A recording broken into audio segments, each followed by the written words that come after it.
Here we divide 825 by 2 in a long division method.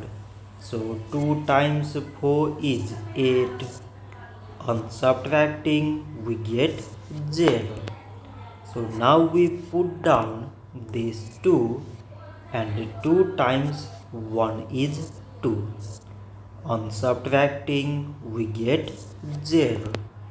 So again we put down this 5 and 2 times 2 is 4.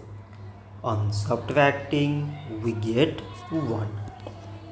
So now this 1 is less than 2 and there is no other number to put it down. So we take here decimal so that we put 0.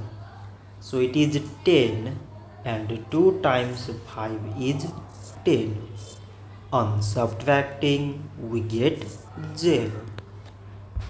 So 825 divided by 2 is 412 decimal 5.